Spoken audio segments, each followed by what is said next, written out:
तो दोस्तों आज हम बात करेंगे वैद्युत विभव की। वैद्युत विभव, वैद्युत विभव क्या होता है, आज का हमारा टॉपिक है इलेक्ट्रिक पोटेंशियल। तो वैद्युत विभव को जानने के लिए सबसे पहले हमें यह समझना पड़ेगा कि जब हम कोई आवेश रखते हैं तो वो अपने चारों ओर एक वैद्युत क्षेत्र बना लेता है। यहां से एक कॉन्सेप्ट बिल्ड करना है सबसे पहले कि जब हम कोई आवेश रखेंगे तो तुरंत अपने चारों ओर एक क्या बनाएगा, वो वैद्युत क्षेत्र बना लेगा। अब इस वैद्युत क्षेत्र को दो चीजें प्रदर्शित करती हैं। एक तो ये कि जब हम किसी परीक्षण आवेश को, टेस्ट चार्ज को इसमें लेके आएंगे तो उस पर कितना बल लगेगा और इस परीक्षण आवेश का अनुपात ले लिया जाए तो यह बन जाता है वैद्युत क्षेत्र की तीव्रता। जैसे एक आवेश रखा गया, अब वो अपने चारों ओर तुरंत एक वैद्युत क्षेत्र स्थापित कर लेगा। अब उस वैद्युत क्षेत्र की जानकारी के लिए हमने कहा कि जब हम किसी परीक्षण आवेश को उसमें लेके आएंगे तो उस पर एक बल लगेगा और इस परीक्षण आवेश का अनुपात वैद्युत क्षेत्र की तीव्रता कहलाता है। यानी वैद्युत क्षेत्र को प्रदर्शित करने वाली एक चीज हो गई वैद्युत क्षेत्र की तीव्रता। उसके बाद खुद दिमाग लगाइए दोस्तों कि अगर इस परीक्षण आवेश को लेके आ रहे हो, यहां से यहां तक का लेके आ रहे हो, तो बल तो यहां लग रहा है ना वैद्युत क्षेत्र में, लेकिन जब लेके आ रहे हो तो कुछ काम करना पड़ेगा कि नहीं करना पड़ेगा। तो जब हम इस परीक्षण आवेश को वैद्युत क्षेत्र में लेके आते हैं और वैद्युत क्षेत्र के बाहर है तो कह सकते हैं अनंत से वैद्युत क्षेत्र में लाते हैं, तो कार्य करना पड़ता है। कार्य करना पड़ता है, कोई भी चीज एक जगह से दूसरी जगह ले जाओगे तो कार्य करना पड़ेगा। और सेम एज वैसे ही हम कह सकते हैं कि जब इस परीक्षण आवेश को, इस आवेश को हम यहां से यहां लेके आएंगे तो लाने में कुछ कार्य करना पड़ेगा। अब अगर हम उस कार्य और परीक्षण आवेश का अनुपात लें तो बन जाता है वैद्युत विभव। यानी वैद्युत क्षेत्र को रिप्रेजेंट यानी प्रदर्शित करने वाली दो राशियां हैं। एक सदिश राशि है वैद्युत क्षेत्र की तीव्रता और एक अदिश राशि है वैद्युत विभव। वैद्युत क्षेत्र की तीव्रता यह बताता है कि परीक्षण आवेश पे बल कितना लग रहा है और वैद्युत विभव यह बताता है कि परीक्षण आवेश को लाने में कार्य कितना करना पड़ता है। इस तरह से हम वैद्युत विभव के कॉन्सेप्ट को समझ सकते हैं। वैद्युत विभव V बराबर W/Q0 होता है। यहां से मात्रक जूल प्रति कूलाम हो सकता है या फिर जो है हम इसे वोल्ट कहते हैं। क्या कहते हैं? वोल्ट। ठीक है, जूल पर कूलाम, जूल पर कूलाम, या फिर इसे वोल्ट कहा जाता है, या फिर इसे वोल्ट कहा जाता है। और बीमा निकालना चाहेंगे तो कार्य की बीमा रख दीजिए ML2 T पे -2 और आवेश का AT ऊपर ले जाएंगे तो ML2 T पे -3 A पे -1, क्योंकि यहाँ T पे 1 है, ऊपर जाएगा दोस्तों तो -1 होगा और -2 के साथ मिलकर के -3 हो जाएगा। यहाँ A पे 1 है, ऊपर जाएगा -1। इस तरह से बीमा। लेकिन बहुत वैद्युत विभव के लिए यह भी कहा जाता है कि वैद्युत विभव वह भौतिक राशि है, वह भौतिक राशि है जो आवेश प्रवाह की, जो आवेश प्रवाह की दिशा का निर्धारण करता है। आवेश प्रवाह की दिशा का निर्धारण करता है। वह भौतिक राशि जो आवेश प्रवाह की दिशा का निर्धारण करता है। To determine the direction of flow of charge. जैसे मेरे पास दो बॉडीज है, एक है ए और एक है बी, तो चार्ज ए से बी में फ्लो होना चाहिए कि बी से ए में फ्लो होना चाहिए। ये डिपेंड करेगा कि इसका विभव VA और इसका विभव VB किस तरह से है, कौन ज्यादा है कौन कम है। तो इसलिए वैद्युत विभव का एक परिभाषा हम लोग ये बना लेते हैं कि वह भौतिक राशि जो आवेश प्रवाह की दिशा का क्या करता है, निर्धारण करता है, उसे हम वैद्युत विभव कहते हैं। अब किस प्रकार से निर्धारण करता है, जैसे आवेशों का जो प्रवाह है वह हमेशा ऊंचे विभव से नीचे विभव की ओर है। समान इसका विभव ऊंचा है, इसका नीचा है, तो ऊंचे विभव से कहां होगा, नीचे विभव की ओर। आवेशों का प्रवाह हमेशा हमेशा ऊंचे विभव से नीचे विभव की ओर होता है और तब तक होता रहता है जब तक कि दोनों का विभव समान ना हो जाए। मैं इस तरह से समझा सकता हूं कि जैसे दो कंटेनर में पानी है, एक का तल ऊंचा है, एक का तल नीचे है, दोनों को एक पाइप से जोड़ दीजिए तो ऊपर वाले में से नीचे पानी तब तक आता रहेगा जब तक कि दोनों का तल बराबर ना हो जाए।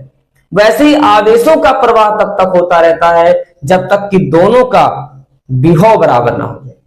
और अगर विभव एक बार बराबर हो गया तो चाहे जितना आवेश की मात्रा आ जाए प्रवाहित नहीं होगा।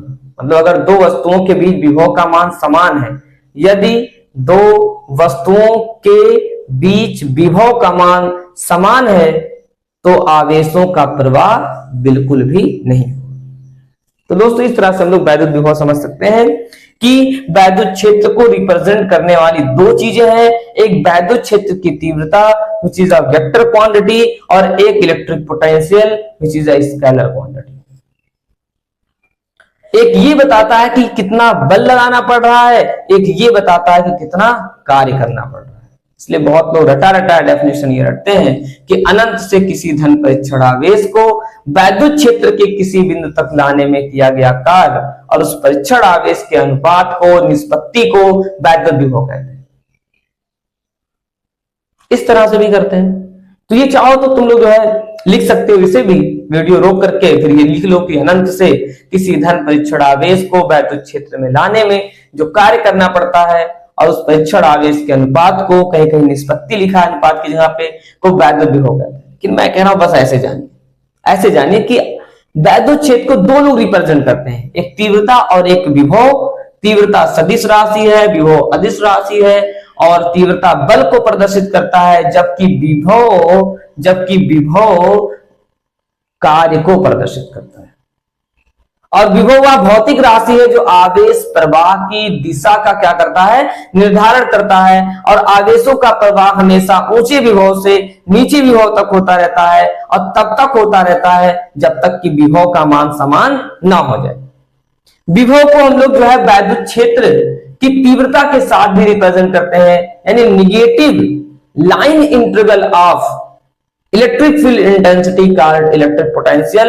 यानी हम इसे ऐसे भी लिख सकते हैं कि विभव V बराबर जो है इन्फिनिटी से R तक का, मान लेते हैं R डिस्टेंस तक वैद्युत क्षेत्र है, तो इन्फिनिटी से R तक का अगर हम वैद्युत क्षेत्र का लाइन इंटीग्रल कर देंगे यानी रैखिक समाकलन कर देंगे तो वैद्युत क्षेत्र का रैखिक समाकलन भी वैद्युत विभव को प्रदर्शित करता है। अब इससे भी इंपॉर्टेंट बात क्या है दोस्तों, एक बिंदु आवेश के कारण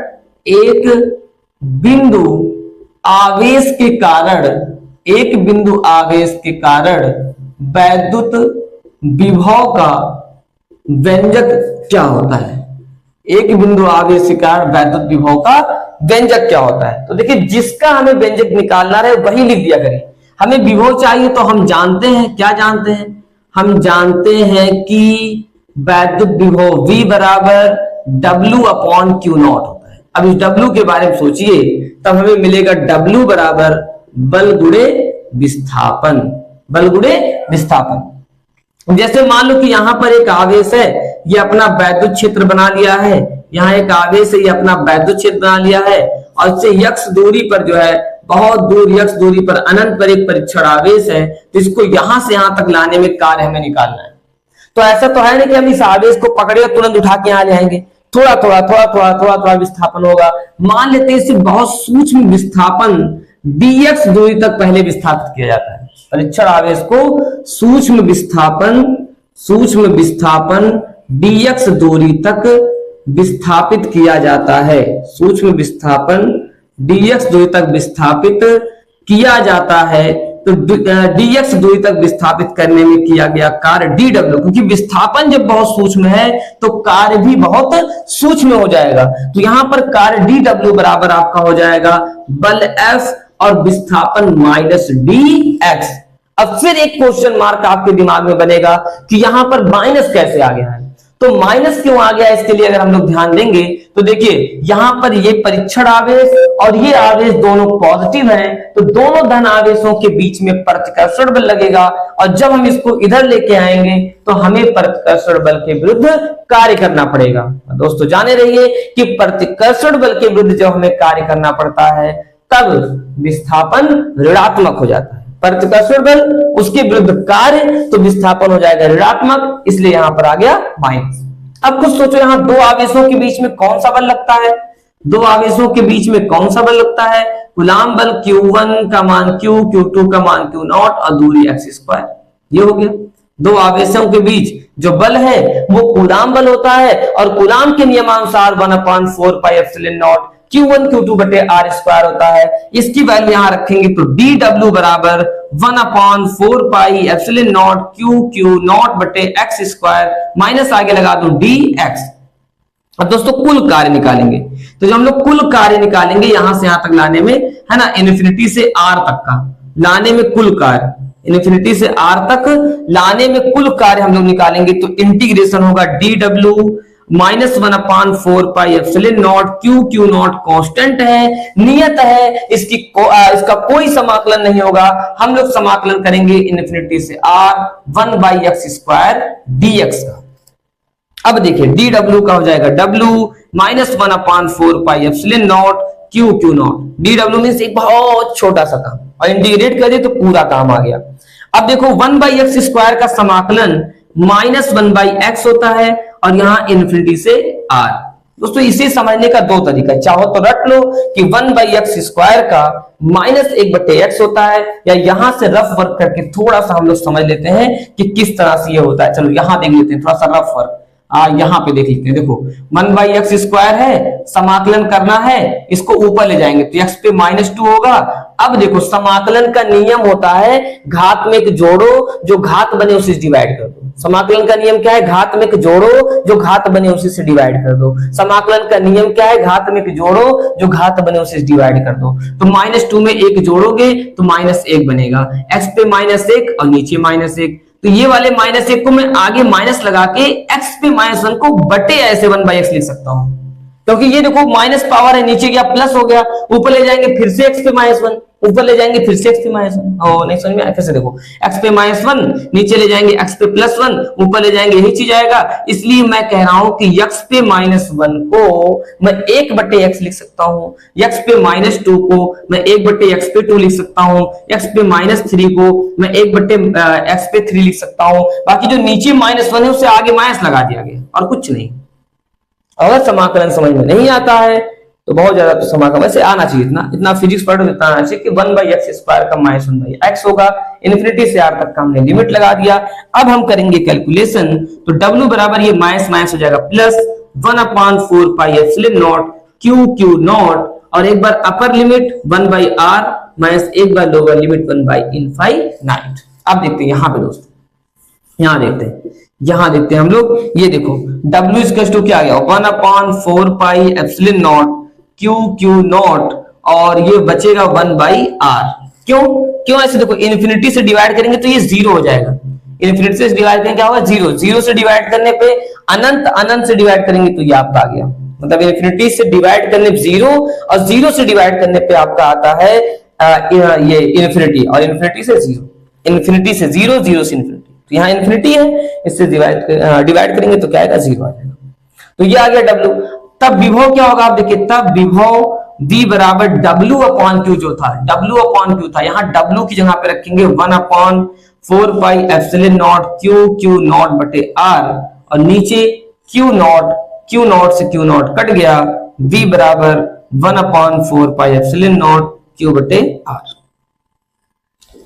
तो वैद्युत विभव का व्यंजक निकालने के लिए हम लोग क्या करेंगे, सबसे पहले विभव v बराबर w/q, फिर इसको यहां से यहां एक ही बार में पहुंचा नहीं पाएंगे, तो कहेंगे सूक्ष्म विस्थापन ds तक विस्थापित करने में किया गया कार्य बराबर तुम लोग को पता ही है कि बल गुणे विस्थापन होता है, और जब बल गुणे विस्थापन से निकालेंगे तो विस्थापन ऋणात्मक होगा, क्योंकि यहां बल के विरुद्ध काम हो रहा है, बल के विरुद्ध, बल इधर उसके विरुद्ध यहां पर कार्य हो रहा है, तो विस्थापन ऋणात्मक। दूसरा चीज, दो आवेशों के बीच में कूलाम बल, दोनों की वैल्यू यहां पुट करेंगे, उसके बाद में कुल कार्य के लिए समाकलन करेंगे। समाकलन में कुछ भी नहीं है दोस्तों, बस सब 1/4 पे epsilon naught Q not constant को बाहर निकालेंगे, इसे रट्टा मारेंगे और समझेंगे भी, जैसे रफ में मैंने बताया, यहाँ रफ वर्क करके मैंने समझा ना, तो समझेंगे भी यहाँ पे रफ वर्क करके, और रटेंगे भी कि 1/x² का -1/x होता है, एक बार upper limit minus lower limit, infinity से डिवाइड करने पे 0 बचेगा, 1/4 pi epsilon naught Q naught बटे R,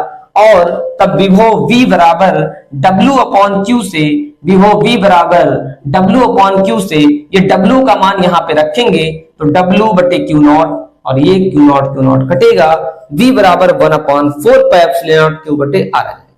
याद रहे कि धन आवेश के लिए धनात्मक होता है, ऋण आवेश के लिए ऋणात्मक, धन आवेश के लिए धनात्मक, ऋण आवेश के लिए ऋणात्मक। क्यों?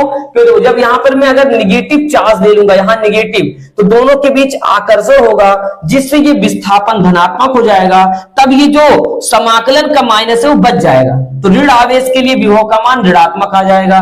लेकिन धन आवेश के लिए यहां विस्थापन माइनस, फिर समाकलन में माइनस, दोनों माइनस माइनस क्या हो गया प्लस, और धन आवेश के लिए विभव क्या आ गया धनात्मक। तो बस ऐसे रट लेना है, याद कर लेना है कि धन आवेश के लिए विभव का मान धनात्मक और ऋण आवेश के लिए विभव का मान ऋणात्मक। थैंक यू दोस्तों।